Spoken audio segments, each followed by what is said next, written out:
గౌరవ ఎమ్మెల్యే గారు వచ్చి మన గ్రీన్ బెల్ట్ ఉంది మా కాలనీలో, అన్ని స్టాచ్యూస్ ఉన్నాయి అక్కడ. అయితే సార్ చెప్పడం జరిగింది, అక్కడ పెద్ద మోరీ ఉంటుంది, ఎవరైనా పడిపోతే అని అక్కడ ఉన్న ప్రజలు అడగడం జరిగింది.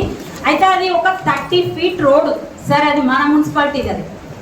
అయితే నాకు సీనియర్ సిటిజన్స్ పద్మావతి కాలనీ నుంచి రిజిస్టర్ పోస్ట్లో కూడా పంపించడం జరిగింది.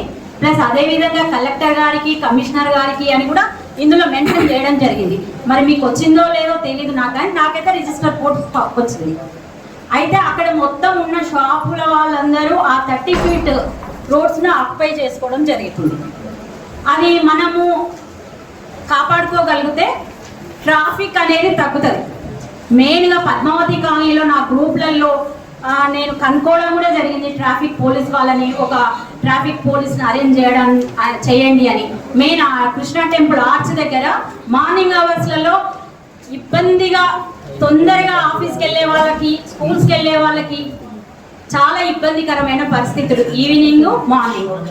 అయితే మెన్షన్ చేశారు ఇక్కడ 3,50,000 శాంక్షన్ చేశారని.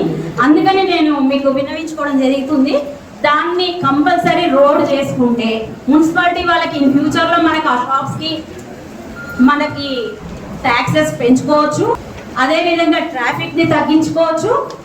మన మెయిన్ రోడ్ అండి, మనకి మన మహబూబ్ నగర్కి అది పెద్ద మెయిన్ రోడ్ కాబట్టి చూడడానికి మన మున్సిపల్ కార్పొరేషన్ వాళ్ళు చాలా బాగా చేశారు, డెవలప్ చేశారు అనేది కూడా కనపడుతుంది. అక్కడ ఆ స్టాచ్యూస్ కూడా ఇబ్బంది ఉండదు. ఇది మీరు దృష్టిలో ఉంచుకొని తప్పనిసరిగా ఇది కూడా మీకు కాపీ నేను ఇస్తాను. ప్రమాదాలు జరగకుండా స్పీడ్ బ్రేకర్స్ అని అన్నారు. నేను మన డివిజన్ సభకి ఏఈ గారు వచ్చారు. ఆ రోజు నా దరిద్రమో లేకపోతే ఏందో నేను లేకపోవడం జరిగింది. లేదు కంపల్సరీ నేను రిక్వెస్ట్ చేయడం జరిగింది, పోస్ట్పోన్ చేయండి అది అని. కానీ అవ్వదు, ఎమర్జెన్సీ అని చెప్పారు కమిషనర్ గారు. అయితే వార్డ్ ఆఫీసర్ను అక్కడ వేరే వాళ్ళని నేను పంపించడం జరిగింది. అక్కడ కంప్లైంట్ కూడా రాయించడం జరిగింది. ఇక్కడ పంచముఖ కాలనీ కేకే అపార్ట్మెంట్ ముంగట చాలా మంది పిల్లలతోటి 2 వీలర్ బైక్స్ తోటి కింద పడుతున్నారు. ఆ రోడ్ కరెక్ట్గా లేదు అని నేను ఒకసారి వచ్చి కూడా ఎంఈ సార్ తోటి కూడా ఆ విషయం చర్చించడం జరిగింది. ప్లస్ ఆ రోజు డివిజన్ సభలో కూడా అది విషయం రాసుకోవడం కూడా జరిగింది. మరి ఇంతవరకు అది చేయలేదు. మనకు 10 లక్షలు అది శాంక్షన్ అయింది. మరి అది వారికి చెప్పి అక్కడ ప్రజలు కూడా సంతోషంగా చెప్తారు. నేను వచ్చాను, మాకైతే ఇన్ఫర్మేషన్ లేదు, ఆ కాంట్రాక్టర్ వస్తున్నాడు, ఈ వర్క్ జరుగుతుంది అని. ఏఈ మేడం కూడా చెప్పలేదు. ఎవరో పొరపాటున నాకు సంబంధించిన వాళ్ళు చూసి ఇక్కడ ఒక వెహికల్ వచ్చింది, రోడ్ పైన ఆగింది అని అంటే నేను వెళ్ళడం జరిగింది ఆ రాత్రి 10:30కి. అంటే నాకు తెలియకుండా ఈ పనులు జరుగుతున్నాయి ఏంటి మేడం అని వసంత మేడంని కూడా అడగడం జరిగింది. లేదు మేడం, ఈ కాంట్రాక్టర్ చెప్పాలి అది ఇదని కూడా జరగడం జరిగింది. అది నేను వేరే కనెక్టివిటీ రోడ్స్కి కూడా చెప్పాను, అక్కడ కమాండ్ రోడ్ కూడా పాడైంది, అది కూడా వేయండి ఇక్కడ అని కూడా చెప్పడం జరిగింది, కానీ వేయలేదు. ఇదొకటి మీరు దృష్టిలో ఉంచుకోవాల్సిన విషయం సార్, విషయం అది. ఇంకొకటి ఆర్ఓ ప్లాంట్స్ అని మనము కొంచెం అమౌంట్ ఇంత 30 lakhs అవుతుంది అని చేశారు సార్.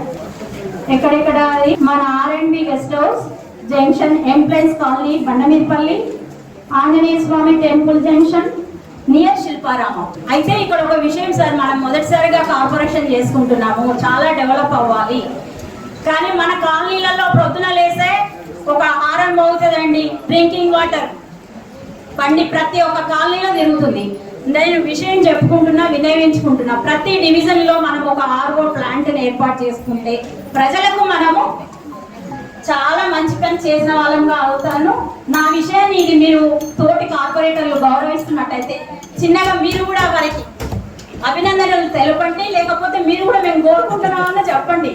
అంటే ఏది సైలెంట్ గా ఉంటే కాదు, దానికి ఏదో ఒక రకంగా ప్రతి ఒక్కరికి మన ఇంకొకటి మొదటిసారి మనం కార్పొరేషన్ చేసుకుంటున్నాం, మనం డెవలప్మెంట్ గురించి మనం చేసుకుంటున్నామంటే ఇది ఒక్కటి చేసుకుంటే మహబూబ్ నగర్ పట్టణంలో ప్రతి సామాన్య పౌరుడు కూడా అరే చాలా మంచి పని చేసిండ్రు అంటారు. పొద్దునే వస్తుంది ఆ బండి. నేను చాలా రోజుల చూసిన విషయం కూడా ఉంది. ఒక అరగంట సేపు వెయిట్ చేసినాము, వెళ్ళిపోయింది, రాలేదు, నీళ్లు లేవు. మా ఇంట్లోనే రెంటర్స్ ఉంటారండి, లేదు పైకి వచ్చి తీసుకెళ్ళండి అని చెప్పడం జరుగుతుంది. అంటే ఆ విషయం మీకు తెలియజేసుకుంటున్నా. గతంలో చాలా డివిజన్లలో కొంత డివిజన్లు ఉన్నాయి ఇస్తున్నాం కదా సార్ కోర్టు కేసులని. నేను ఇంతకు ముందు మన ఇక్కడ వినవించుకోవడం జరిగింది. మా పార్క్ లో ఆఫైజ్ వేసుకున్నారు, ఒక బోర్డు పెట్టండి అని అడిగాను. అంతే, ఇంతమంది సమక్షంలో అడిగినా ఇంతవరకు ఆ బోర్డు పెట్టలేదు. మరి ఎవరు డివిజన్ లో ఎవరికి సమస్యలు ఉన్నా అది ఆ లాయర్ ఎంతవరకు పోతున్నాడు, ఏమి జరుగుతుంది, ఏమైతుంది అనేది ఆ డివిజన్ వాళ్ళకి తెలియజేయండి.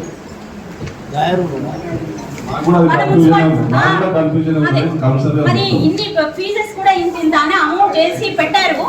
అది మరి ఏ లాయర్ ఉన్నారు, అది ఎక్కడి వరకు పోతుంది, ఏమవుతుంది అంటే మనకు అక్కడ ప్రజలు అడిగితే మనం ఏం చెప్పుకోలేకపోతున్నాం.